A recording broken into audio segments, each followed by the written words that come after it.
And so, yeah, I really think I really relate to kind of the underdog story. And still to this day, I know some might think of me, like you're saying, King of Maine, whatever.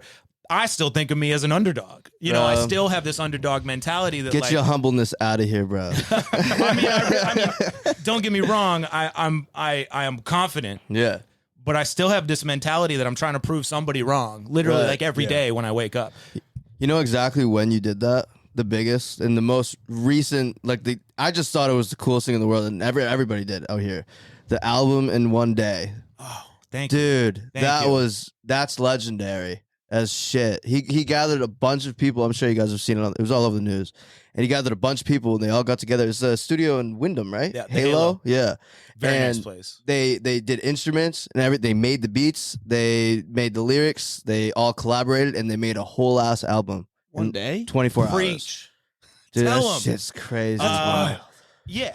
None of you doing it like this, bro. Well, and that was I say to go back to what I was saying initially about you need to enjoy it.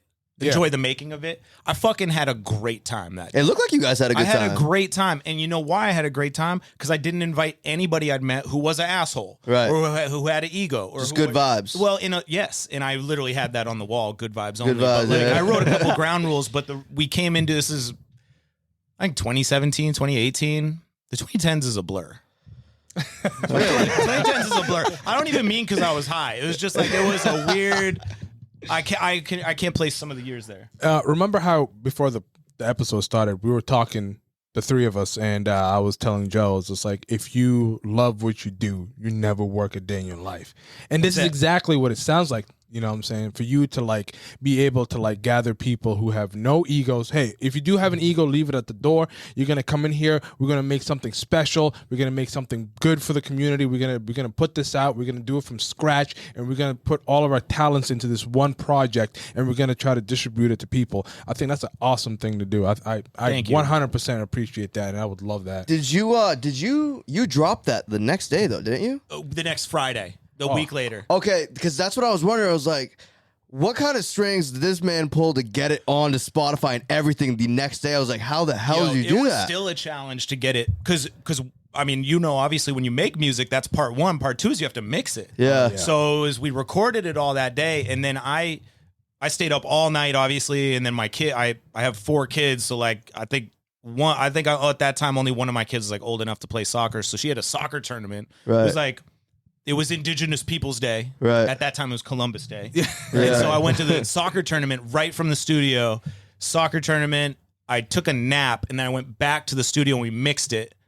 And then it was done. And so, but the biggest challenge was getting that cover. The album cover for that is so iconic. And big shout out to this kid, Ryan Kohler from Waterville, who is this incredible painter. He's actually I knew him because he was a beat maker. He made beats, but he's this incredible painter, and now he's a very successful painter as well. And maybe one of my main inspirations to think I could paint. Right. But he made that album cover in 3 days, obviously, because we needed to get it to Spotify by. So he drew it.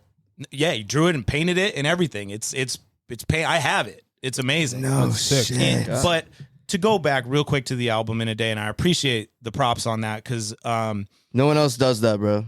Well. And I really think, and whenever people are like, "Oh, you're good at marketing, or you this or that," I'm like, "Yes, well, thank you." But they're like, "What should I do to market this?" I'm like, "Well, I can tell you a bunch of things that have been done before, but the only marketing that works is something nobody's done before." Right. Right? So true. Yeah. The only marketing that works, the only thing anybody's ever going to give a shit about that breaks especially now that we live in the river of social media, where if you show me something at 10 a.m., where is it?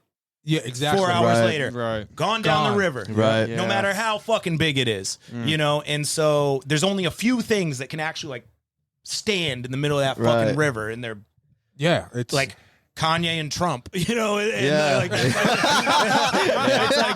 about it,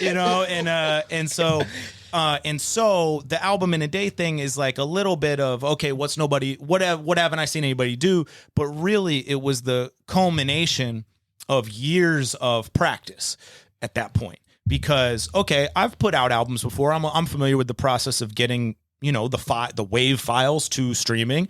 I'm familiar with the process of getting the artwork in the right size to get it to streaming. Yeah. All that shit I could do in a day. Okay, so that's not a worry of mine. Yeah. I've worked at the Halo, I don't know, 60, 70 times at that point. Right. I'm familiar with the room. I have a relationship with the engineers. Right. I know how to speak to them in a way that motivates them. I know how to, and then the rest of it was you said 40, 50 musicians who came in throughout the day. Those are all people I scheduled in, because this was October. I sent that email in February.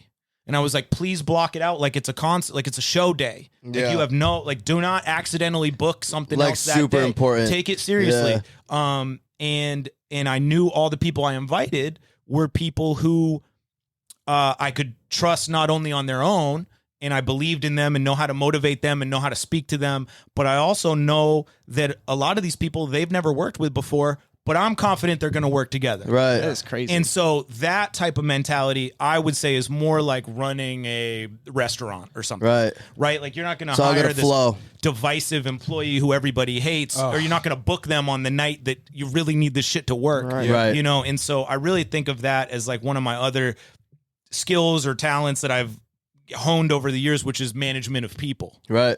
And so that was really, that day was really like me kind of flexing all of them at once. And it went like was there any kind of hiccups or anything, or was it all like relatively like super smooth? We honestly had extra songs left over. Like it was all smooth. Wow. It was all smooth, and I went till 5 a.m, and then we drank a beer and so I Yeah. blazed in the middle of the night. I was like, I'm not gonna blaze till midnight. Yeah. Like, and I set all these arbitrary rules that didn't need to be. Right. But it was just to say like, okay, well we're gonna set some parameters, we're gonna go for it, and because if I'm walking around and I'm like, oh, I don't know if we're going to be able to do this, blah, blah, blah, that all permeates into essentially like the team I'm leading. Right. You think of it as, I guess maybe a better metaphor than a restaurant would be like a soccer coach, or Right. like a football coach. Like if I come into the locker room and I'm like, all right, I don't know if we're going to win this one. yeah, that's not very That inspiring. permeates Yeah. now into the whole group. But if I come in and I'm like, let's fucking go, you know, Yeah. and I'm like, we're doing, by 10 a.m., let's have this. And then I have, and so just the management of people thing is, I think, You're a leader.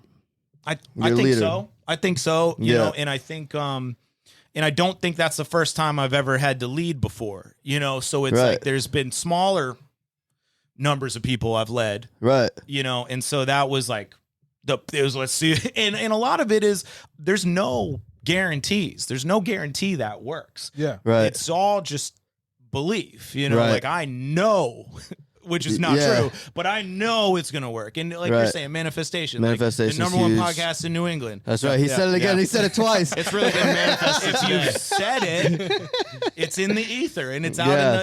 in the, and part of, that type of confidence, is infectious. Right. Absolutely. Self-belief, being a leader, also being the glue that holds everything together too. Also, you say yourself, I love how you said you put parameters. You didn't have to follow it, but you were like, you know what? I'm going to stick to this. This is going to be like a deadline kind of thing. You know what I'm Keep saying? yourself structured. Exactly. Keep yourself structured. For me personally, I need to have structure. If I don't, then everything just goes off the, you know what I'm saying? Goes off the wheel. So when you were, I want to ask, what motivated you?